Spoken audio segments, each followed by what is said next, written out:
नमस्कार। आप देख रहे हैं आज की ताजा खबरें। मैं हूं आपकी होस्ट और अगले कुछ मिनटों में हम आपको देश और दुनिया की 50 सबसे बड़ी और महत्वपूर्ण खबरों से रूबरू कराएंगे। तो चलिए बिना किसी देरी के शुरू करते हैं आज का न्यूज बुलेटिन। एयर इंडिया विमान हादसे की शुरुआती जांच रिपोर्ट आने के बाद पायलट यूनियन ने इस पर गंभीर चिंता जताई है।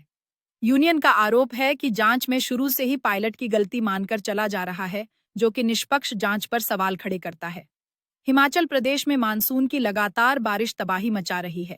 राज्य में भूस्खलन और बाढ़ से अब तक बाइबेले कोगो को गिगी बाबे लोगों की जान जा चुकी है और लगभग 250 सड़कें बंद कर दी गई हैं, जिससे मंडी जिला सबसे ज्यादा प्रभावित हुआ है।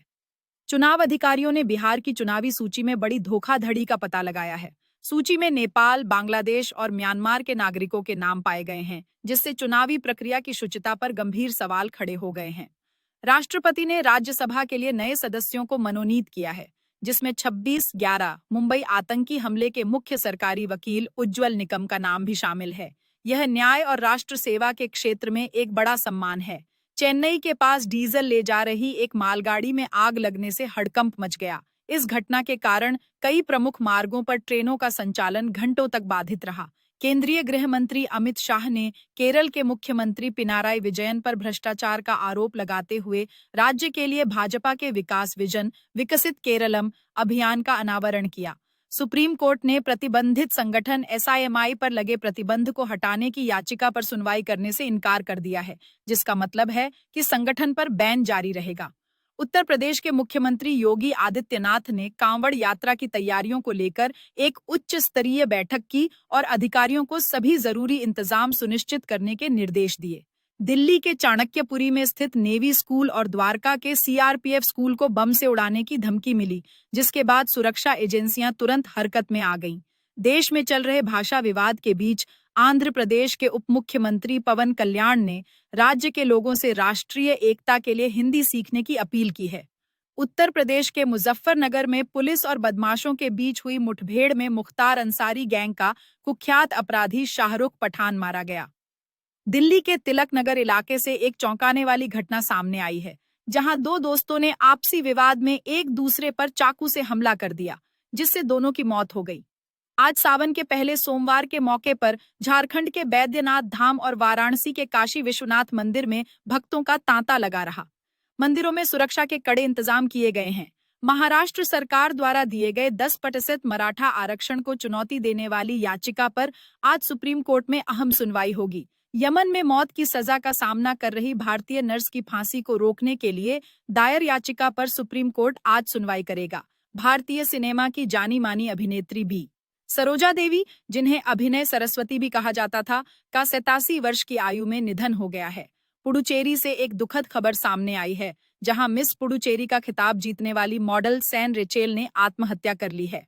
पुलिस मामले की जांच कर रही है। सुप्रीम कोर्ट ने एक अहम फैसले में कहा है कि जीवनसाथी द्वारा गुप्त रूप से रिकॉर्ड की गई फोन कॉल का इस्तेमाल तलाक के मामलों में सबूत के तौर पर किया जा सकता है।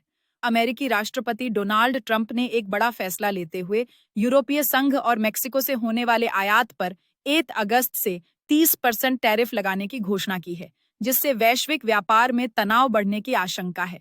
हमास और इजराइल के बीच युद्ध विराम को लेकर चल रही बातचीत रुक गई है। इसका मुख्य कारण गाजा से इजरायली रक्षा बलों की वापसी की शर्तों पर असहमति है। भारत के विदेश मंत्री एस जयशंकर ने लद्दाख गतिरोध के बाद अपने पहले चीन दौरे पर बीजिंग में चीनी उपराष्ट्रपति हान जेंग से मुलाकात की। इस मुलाकात को दोनों देशों के संबंधों के लिए अहम माना जा रहा है।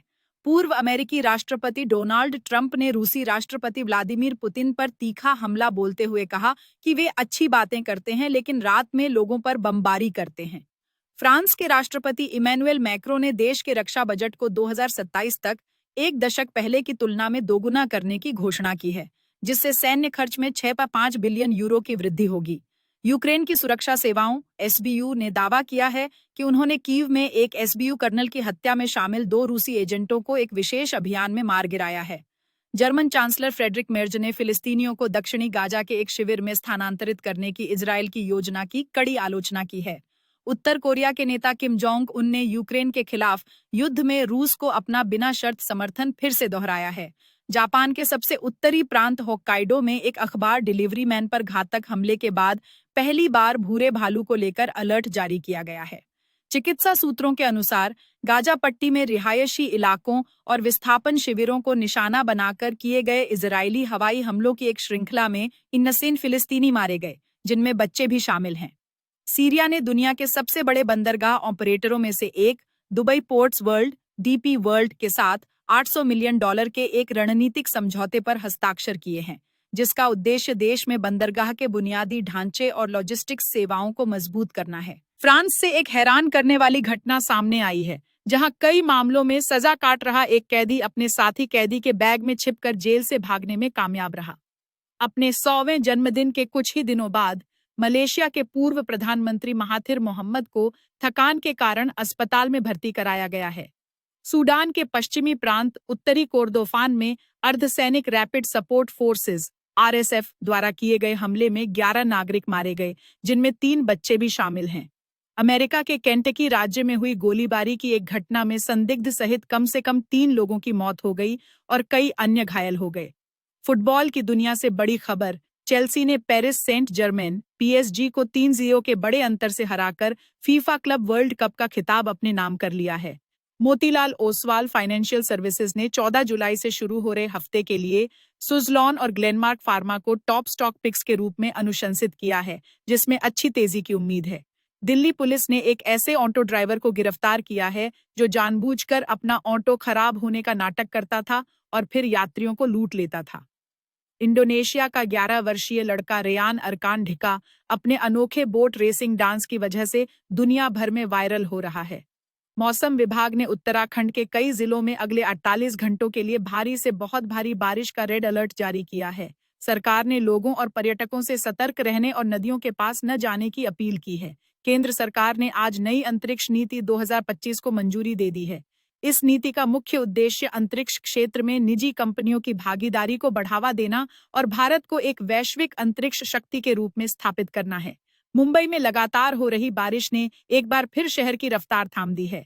वेस्टर्न एक्सप्रेस हाईवे सहित कई प्रमुख मार्गों पर भारी जलभराव के कारण लंबा ट्रैफिक जाम लग गया है, जिससे दफ्तर जाने वालों को काफी परेशानी हो रही है।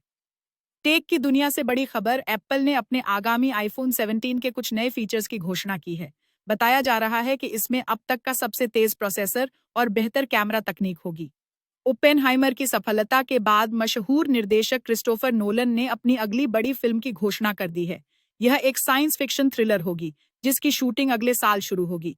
चीन द्वारा जारी किए गए ताज़ा आर्थिक आंकड़ों ने वैश्विक बाजारों में चिंता बढ़ा दी है। देश के औद्योगिक उत्पादन और खुदरा बिक्री में उम्मीद से कम वृद्धि दर्ज की गई है, जो आर्थिक मंदी का संकेत है। मानसून के साथ ही दिल्ली और आसपास के इलाकों में डेंगू का खतरा बढ़ गया है।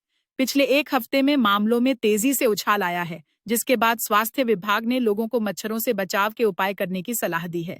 भारत की स्टार बैडमिंटन खिलाड़ी साइना नेहवाल चोट से उबरने के बाद कोर्ट पर वापसी के लिए पूरी तरह तैयार हैं। वह अगले महीने होने वाले सिंगापुर ओपन में हिस्सा लेंगी। पुलिस ने एक नए तरह के ऑनलाइन फ्रॉड को लेकर चेतावनी जारी की है, जिसमें जालसाज बिजली बिल अपडेट करने के नाम पर लोगों को लिंक भेजकर उनके बैंक खाते खाली कर रहे हैं।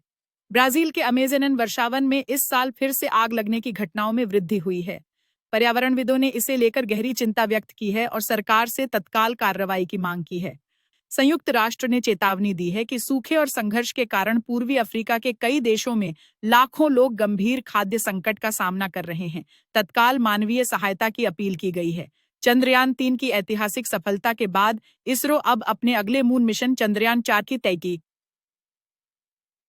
की तैयारी में जुट गया है। इस महत्वाकांक्षी मिशन का लक्ष्य चंद्रमा की सतह से सैंपल इकट्ठा कर पृथ्वी पर वापस लाना है। तो ये थी आज की कुछ प्रमुख खबरें। देश और दुनिया की ताजा जानकारी के लिए हमारे साथ बने रहें। धन्यवाद और आपका दिन शुभ हो।